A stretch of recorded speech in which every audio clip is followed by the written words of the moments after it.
Welcome to the Nerd Social. I'm Nathan. And I'm Colin. Hi, everyone. So, we are going to talk about the newest episode of Loki, episode 2, which is called Variant. hmm As usual, we're going to go over our spoiler free thoughts about the episode, and then we're going to delve into the specifics of this episode because there's a lot happened. So, Colin, what did you think of this episode?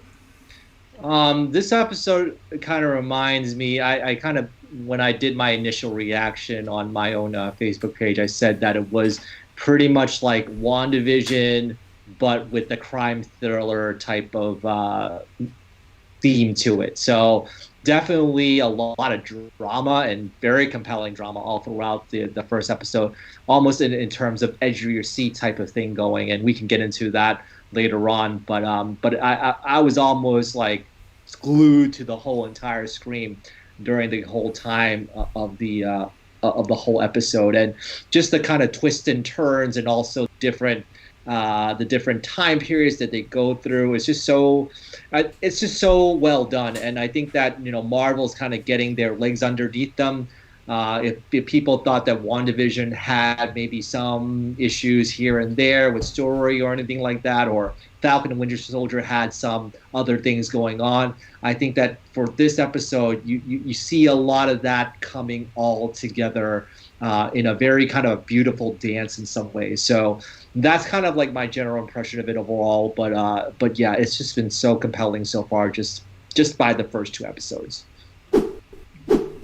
Yeah, I agree. So, I like the first two episodes. I think they probably should have dropped them together. As you said, of the three seasons that we've either watched all the way through or seen a little bit of, I think that this is the best first two episodes. I don't think much happened in the second episode of WandaVision. There was a very interesting thing at the end of the first episode that kind of hooked you, but there wasn't much progression after that in the second episode. The first episode of Falcon and the Winter Soldier, I think, was better than the first episode of Loki, but the second episode kind of dragged a little bit when they were trying to bring Bucky and Sam together. So I think hmm these two are probably the best first two episodes, and they really, like I said, they really should have bundled them together last week because the story really gets going now at the end of this episode. We'll get into that when we get into the spoiler portions of the talk, but it's really getting interesting now.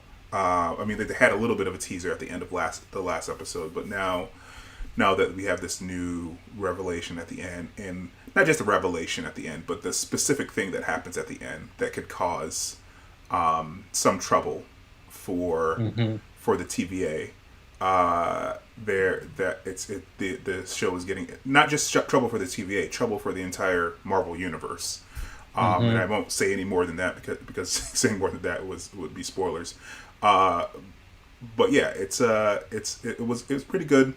Uh, Yet again, Owen Wilson and Tom Hiddleston are great, going back and forth with each other. Um, I don't think that the other players had much to do in this episode, but they're also still strong. I'm gonna get her name wrong, so let me get it here.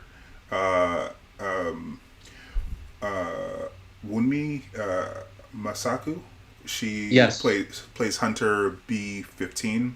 She's hmm she's still funny in this. We got a little bit more with Gugu Mbatha-Raw, hmm playing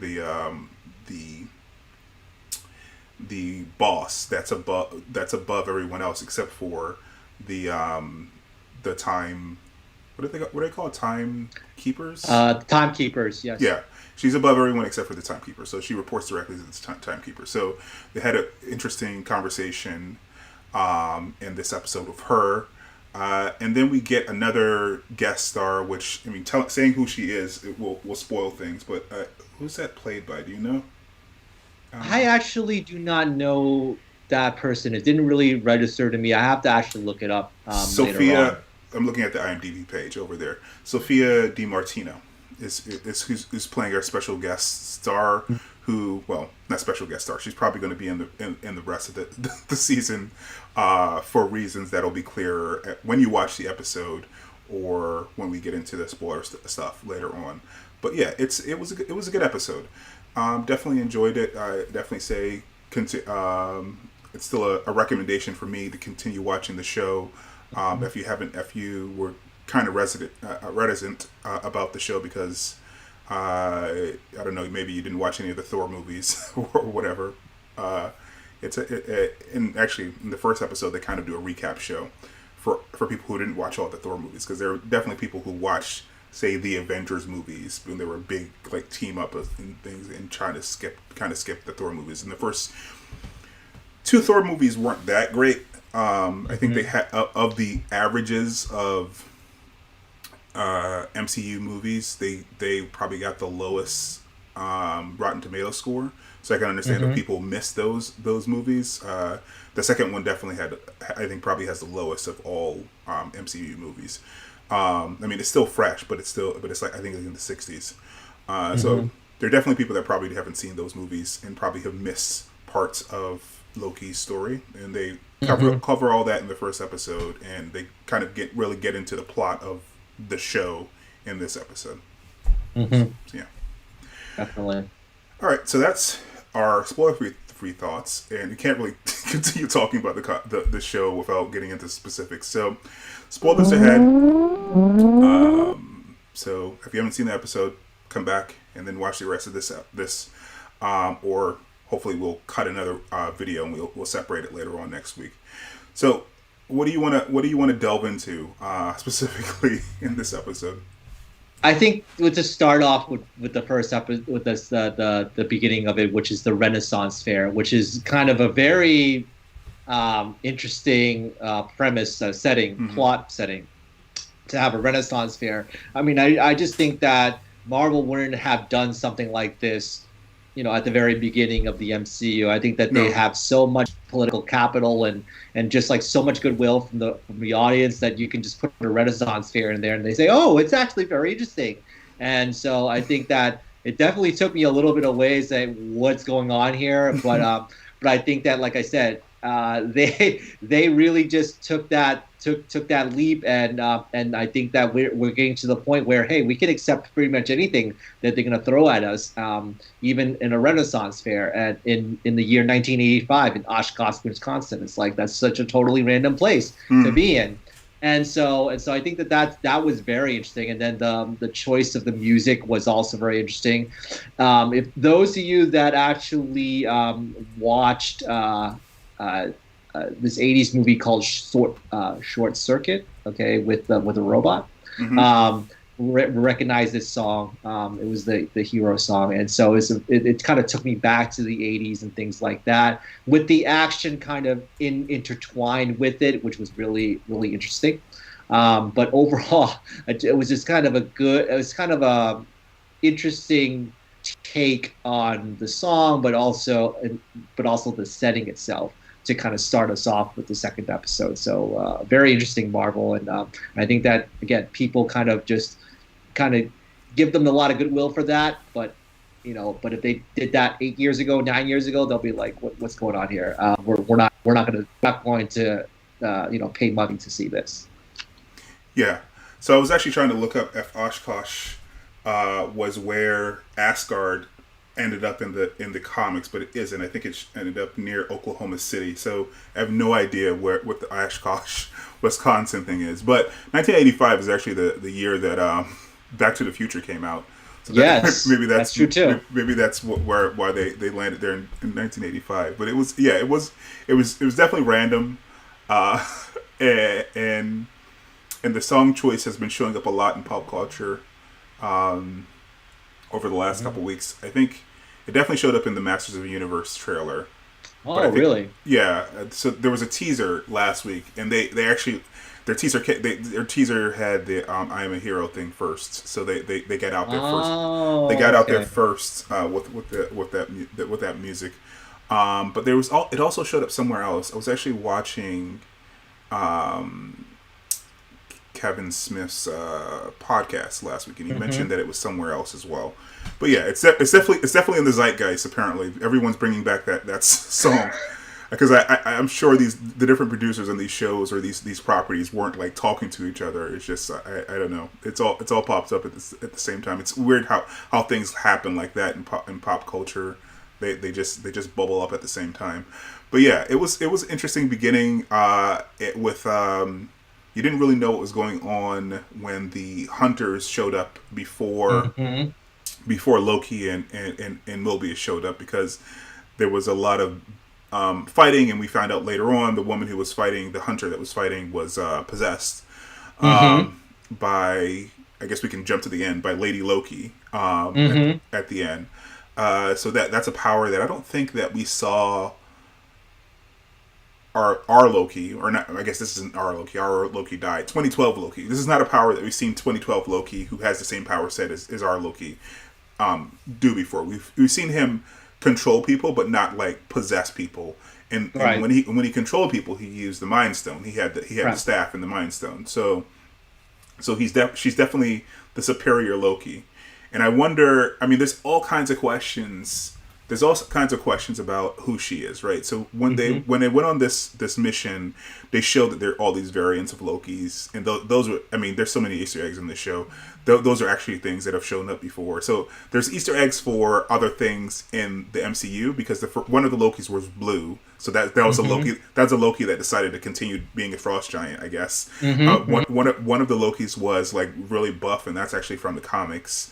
For some reason, one of the Lokis was dressed in like a Tour de France biker shorts and and he apparently won the Tour de France.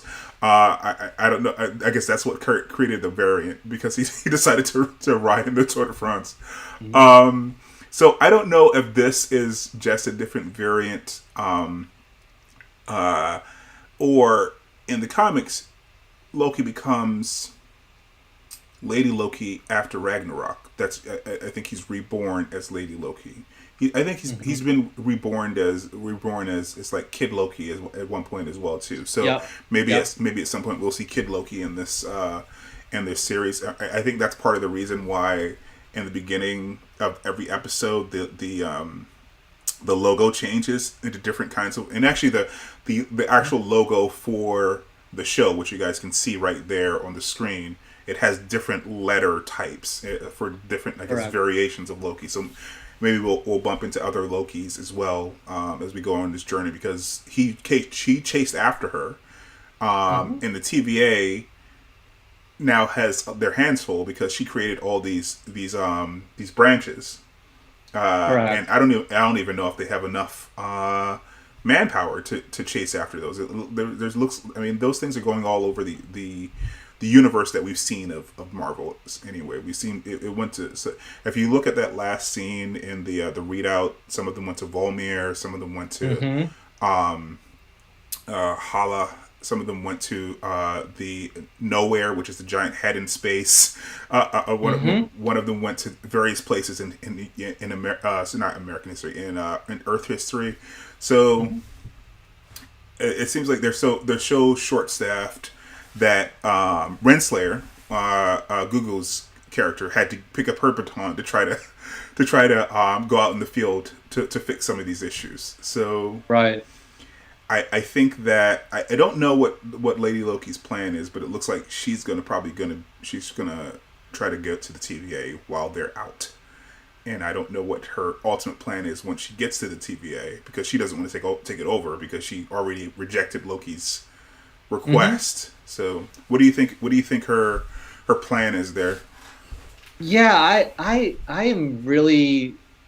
I'm not really sure as to what her plan is, unless there is something from the comics that that our audience might know about. But I mean, it's just strange to me that she is even more evil than the Loki from 2012. It's like she has no kind of recourse of possessing people or hurting people or just kind of like creating all this chaos. But maybe it's just creating chaos, and that was the main thing about all the Lokis in common is that they're there to create chaos. And so, as you remember from the first episode, it was kind of like all these divergent timelines. They all come together to form the quote unquote sacred timeline. And so maybe it's just she's just not doing it out of any type of major motivation. Maybe it's just kind of just creating that chaos to kind of disrupt that sacred timeline that the timekeepers have been over a long, long period of time of trying to keep in order. And so you think about it, the whole TVA is pretty much everything's very orderly, bureaucratic, and stuff like that.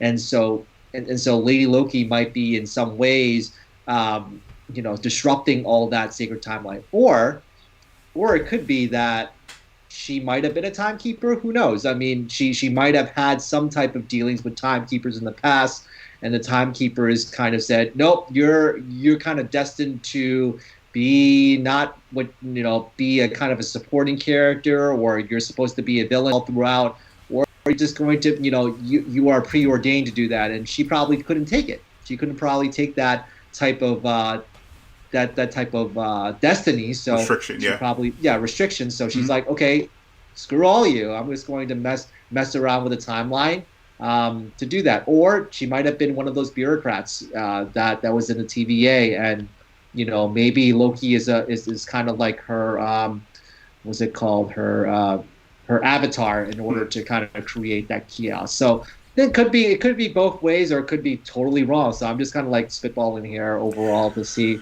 where that might lead us to. Yeah, you bring up something that's definitely possible, because I know that even though most of the people inside the TVA were made by the timekeepers, like Mobius, and Mobius is a analyst who was created by the timekeepers in the comic books. Sometimes the TVA brings on people on people who they think are very skilled to be hunters. So there was a character called, I think, Peacekeeper, who was basically modeled off of Judge Dredd. So maybe she was a hunter at some point. Maybe that was the deal that they gave her, and then she decided, there's something wrong with this organization, because there definitely is something. There definitely is another shoe to drop with the timekeepers, because we don't hear about them. We only see them. The only representative we see is Renslayer, and she's all kinds of cagey about them, and who knows how long Mobius has existed, probably thousands of years, and he's never seen them. He says he doesn't want to see them. So it's interesting to see where this is going. From the outside looking in, it looks like she is the villain, Lady Loki, but and this would be the third villain that we've had. We've had 3 shows and three female villains.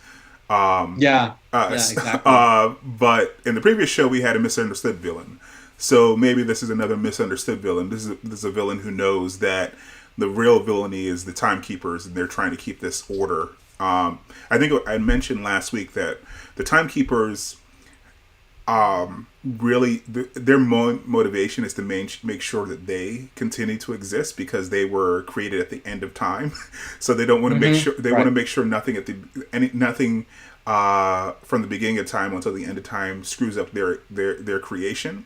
So it seems everyone at the TVA, just like Loki said this week and last week, have this cultish following for them, because they think it's they're trying to stop a multiverse war, but they might be just trying to maintain their existence, and that's why she's trying to blow this multiverse up.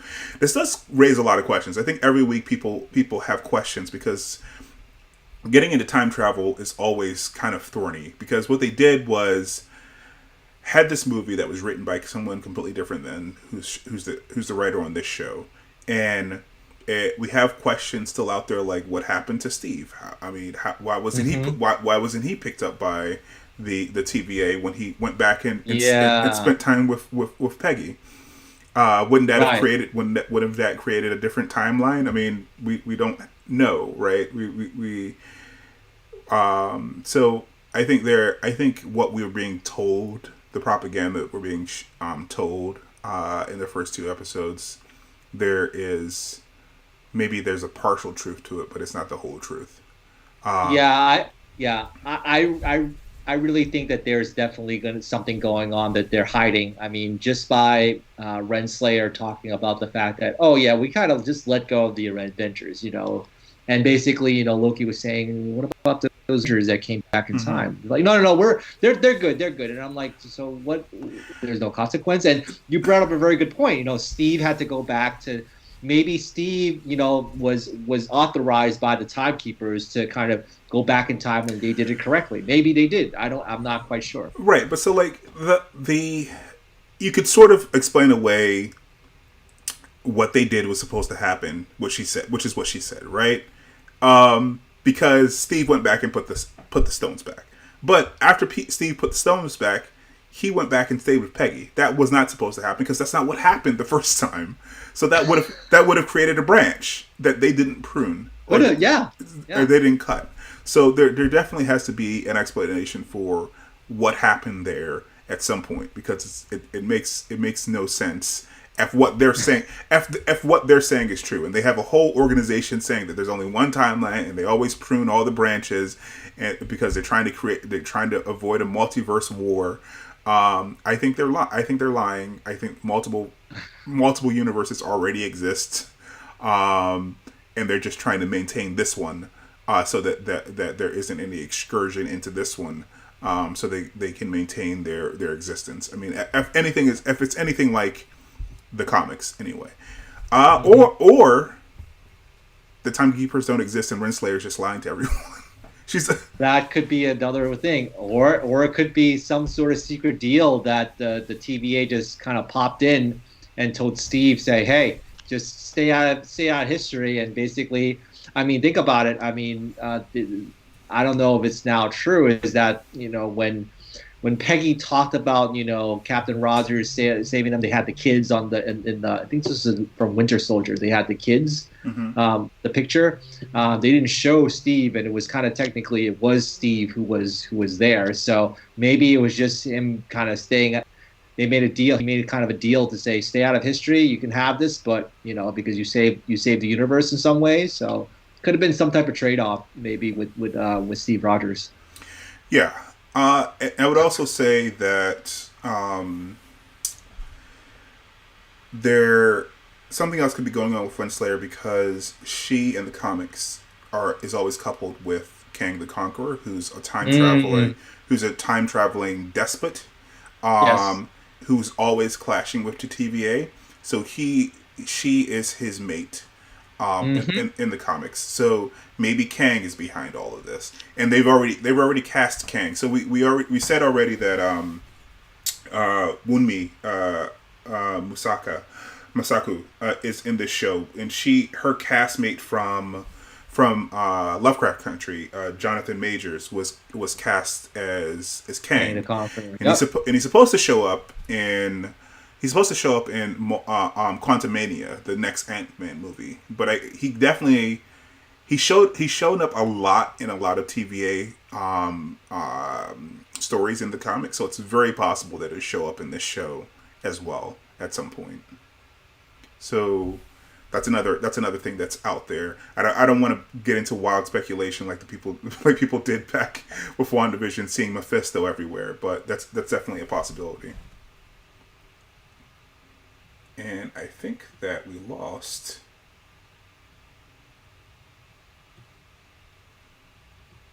Colin. Give me 1 second.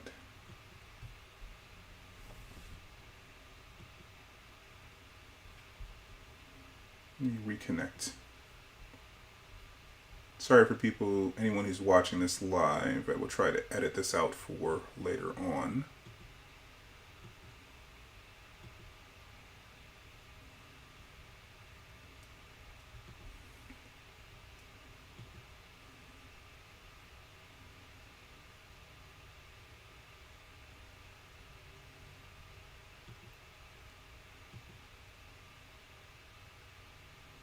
You there? Yep, I'm here. Yeah, I'm not sure what happened there. We lost connection for a little bit. I was talking, and then I noticed that you were frozen. Oh no. You responded, but you're looking at me very quizzically for a very long very long time. Anyway, as I was said, yeah, they cast Jonathan Majors as Kang the Conqueror, and he might show up in this show because he's always clashing with the TVA because they're always fighting about whose territory of time, who has the territory or jurisdiction over time, because the TVA in this show says that they have absolute territory, but that dominion over time, but there is an actual map of what parts of time they have a dominion over, and Kang actually has a swath of time in the future that he has dominion over. So maybe he shows up in this show.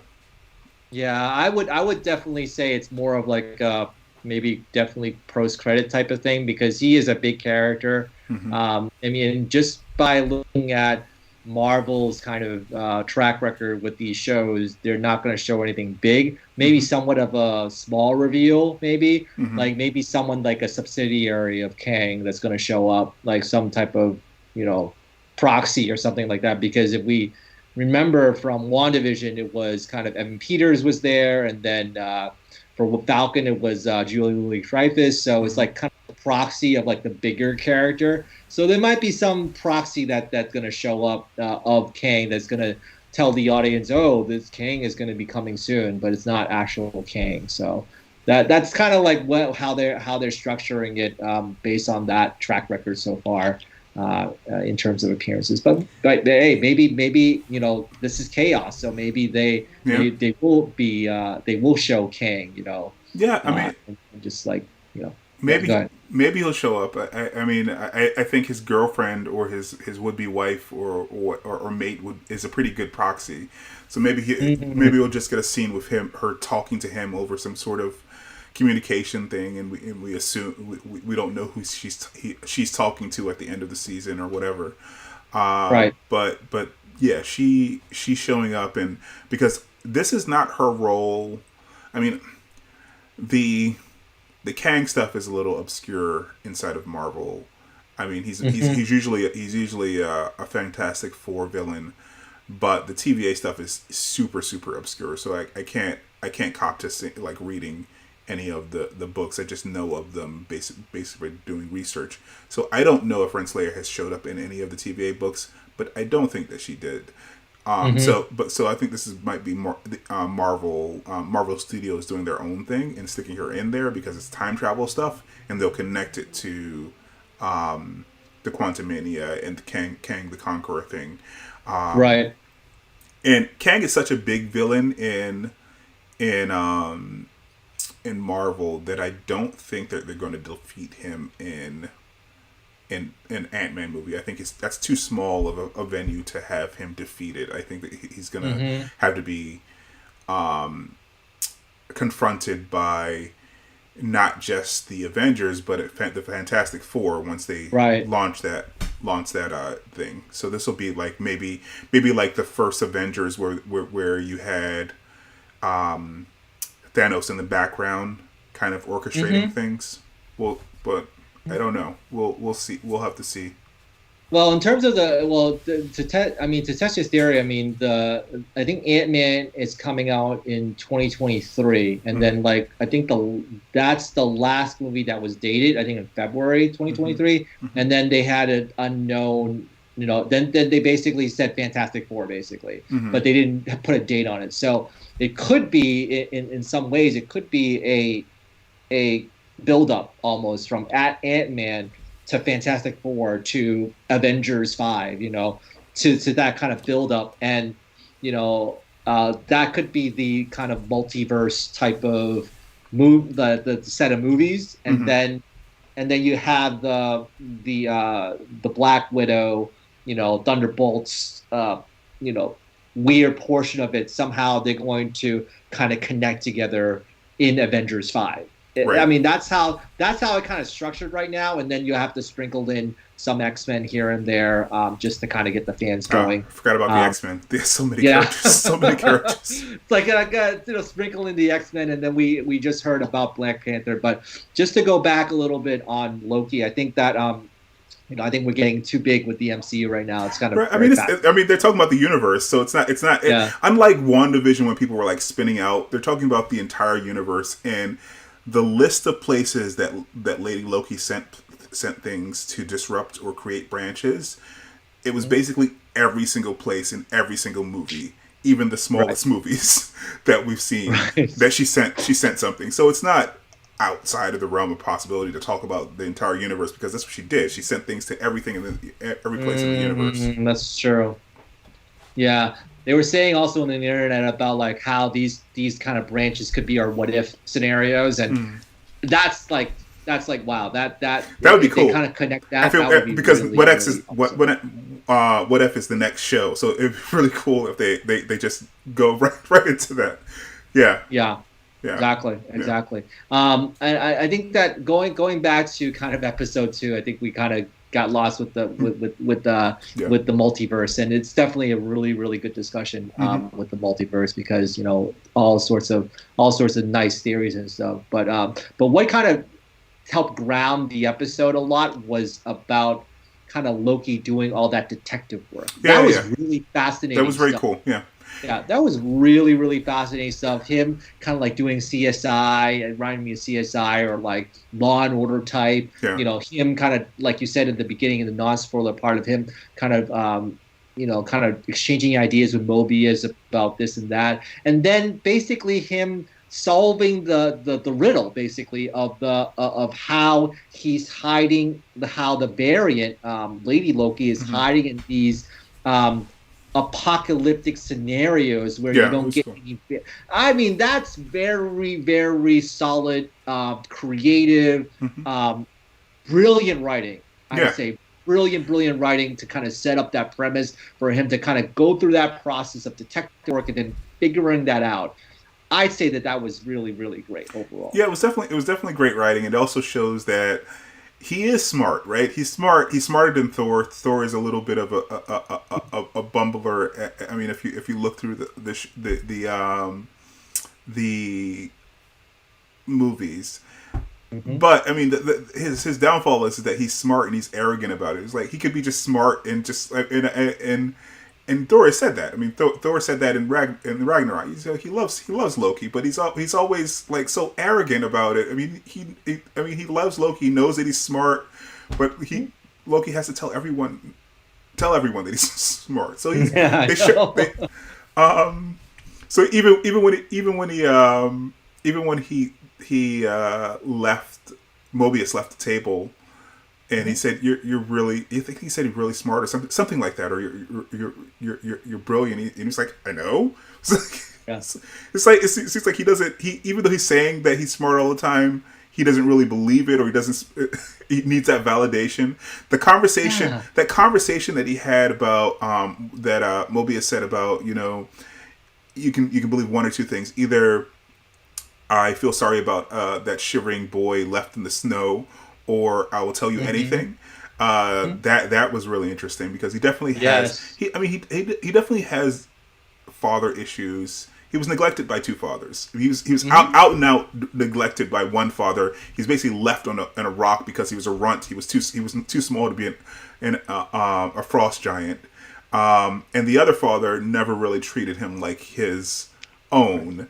So yeah, he definitely has psychological issues that they keep coming back to, and Mobius knows about it. He pushes those buttons. It's interesting. Yeah.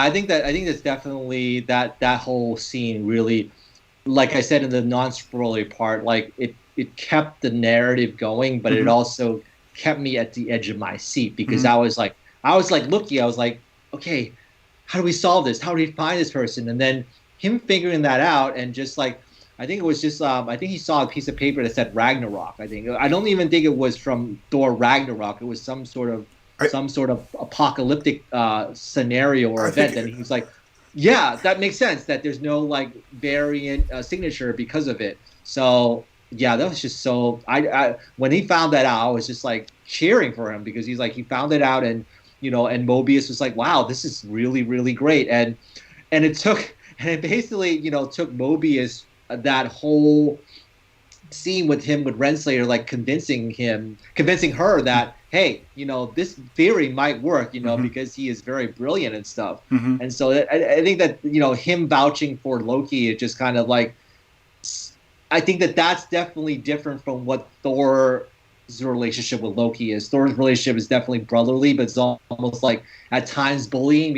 If you remember the get help thing, is like, come on, that's kind of demeaning, to Yeah, it Loki. is. But does he deserve it? Sure, he does. But he's God mischief. But in some ways it's very demeaning. But Mobius is kind of seeing, like you said, Nathan, his potential Mm-hmm. in a lot of ways, and kind of like cultivating that and letting him kind of grow into this type of detective role. Yeah, you said a couple of things that brought a couple things to mind. So yeah, I think he was looking at their Ragnarok because Oh, okay. they mentioned that all the Asgardians that died, which were about 9,000 Asgardians, which is Oh, okay. a very small population for a planet. But I guess they're immortal, so they don't have to make kids very often. I think Loki and Thor themselves are like thousands of years old. So Right. I guess Odin had a child and was like, okay, or had two children because we saw Hela, and they were like, okay, we don't need to have any more children. So I guess their population doesn't get much bigger. It did say that all of them died, but some of them did escape, and then Right. they escaped, and then a bunch of them died when when Thanos caught up to them. Yeah. Well, no, when Thanos caught up to the ship, right? So a bunch of people escaped Thanos' thing, but some people didn't escape Thanos' thing. Some Right. Asgardians didn't escape. So they went through basically the apocalypse. Then and with diminished numbers, maybe a few dozen got onto that ship, and then a bunch more died. and Yep. and there are some in I think Norway. I forget if it was Norway or Yes, Sweden. Norway. Yep. Yeah. So yeah, he definitely seemed to tear up about his planet being destroyed. And then he kind of played it off when he talked to Mobius because he was more excited about his discovery. But there definitely was a tear there, or a bit of recognition there, that his planet was gone, or the planet that he called home is gone. So yeah, that was interesting, and yeah, their dynamic is good to watch. I think that although Loki has always been a schemer, I think he always felt like he was in the shadow of Thor Hmm. because he got more of the love and the attention not only of his father but of the people, right? Because he was out there doing more heroic, like Viking ish deeds, right? It's a whole culture based upon like warfare and whatever, and Thor is a great warrior, so he never felt like he got the attention and love of the people that he expected as a prince, not let alone what he expected from his father. So I think he has much more of a congenial relationship with Mobius, and so which kind of breaks your heart at the end because Mobius keeps going up to bat for him, pulling for him, and then Loki runs away with Lady Loki, That's and true. from Mobius' perspective, he betrayed him again, right? Yeah. Because when Hunter B B 15 15. when Hmm. she didn't remember what happened, she didn't remember that she was possessed. She didn't. Right. She so there's no one to vouch for him. All they have is that she was knocked out, and now he's running away with Lady Loki. So Hmm. I don't know what kind of repercussions there's going to be for Mobius, but remember in authorizing this last mission, Renslayer said, "If this doesn't work out, there's nothing I can do to protect you." So I don't. Maybe there are repercussions for Mobius as well. So Hmm. Right, right. I think it it could be that he he is very tempted and that he did betray him. Yeah. But it's still very strange as to whether or not he had established a firm relationship with him enough in order to kind of maybe turn again as playing as a double agent in some ways. Hmm. Maybe we don't know. Hopefully we'll find out in next week's episode. But yeah, that was a pretty uh, interesting portrayal. But I think that knowing Loki how he is, it wasn't shocking to anybody. I would say This is true. to Yeah. that. Yeah, Yeah, and definitely. whatever relationship he's established with Mobius. The first thing he did when he actually got in contact with the Lady Loki or the other Loki was try to scheme to take over the TVA. So he's always scheming. Right. So we'll see. I mean, there are layers to him because there are a couple. The two things when Hunter B-15 was taken over, and then when she transferred over to Randy, he went and checked to see if she was okay, Hmm. which is a weird thing for you think to Loki to do, but it's not weird if you go back to what he said earlier in the episode. He goes back to what Mobius he references what Mobius said about his being a child left alone in the ice. He said, "I'm not a child because I know something that children don't know. No one is ever totally good or totally bad." So Hmm. I guess Hmm. you're shown in that moment he's not totally bad or totally good. He was even though she's given him crap from the moment that she met him. Yeah, she did. he checked to see whether or not she was okay. So Hmm. So yeah, I mean, there's definitely some type of redeeming qualities, and I think that also, like I mentioned in the last live stream from last week, was that it was almost because he saw all those things that happened to him in the future. hmm It's almost like an acceleration of all of those emotions, hmm and almost type that he's maybe a little less than the 2018 Loki that was kind of almost redeemable right. in some ways. Maybe he has already gone through that redemption arc over the time in which he was looking at those clips of the Avengers and looking at the clips from Infinity War and the destruction of Asgard. So maybe he has already gone through that kind of redemptive state through it, but there's still that 2012 type of Loki in him that says, yeah, I'm still kind of like you said, Nathan, the schemer, and I have to kind of see I have to look out for myself rather hmm than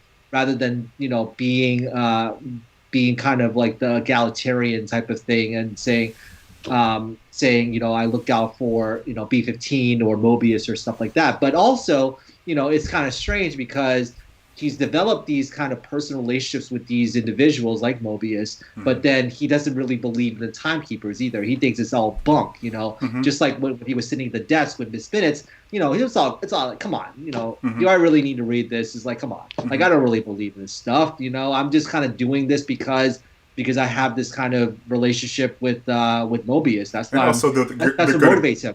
they're gonna disintegrate him if he doesn't cooperate because Oh, Mobius that's true too.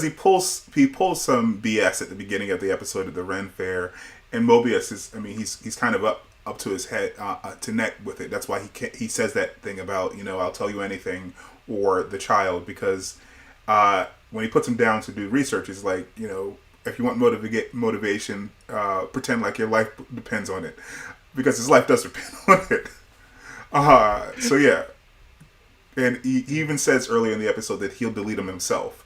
So that's why he's cooperating because he's seen people be disintegrated by them very easily. So yeah.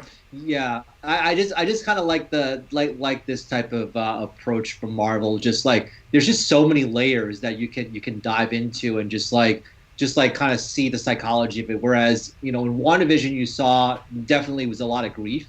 It hmm was definitely not on the surface. It was definitely nuanced, but it was like, yeah, we can get it. We get it. We kind of get where people are at in some ways. hmm Falcon, it was definitely about, there was a lot of kind of the racial undertones, political espionage and spy crafting and stuff like that, but definitely, fit in that layer of race relations and in the United States. But this one is just kind of like it just twists you and turns you like all sorts of different ways. And like you said, Nathan, it's like there's so many layers to Loki. It's such a great character, and I think that people, when they first saw him in Thor, they saw that he was very layered. There was a lot of angst and a lot of bitterness to him.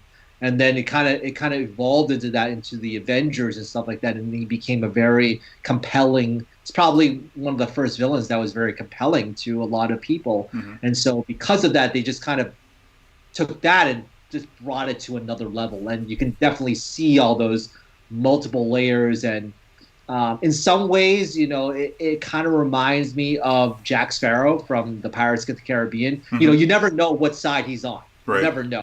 Like Loki is kind of like that, but Marvel's doing a much better job of it than say, what Disney did with Jack Sparrow back in the day. Yeah. All right. So we've been talking for 45 minutes about this. So we are interested to hear what you guys think about the episode. So comment down below, like and subscribe if you want more content like this, and we will see you next Friday. We'll talk about the next episode of Loki. All right, guys. Bye.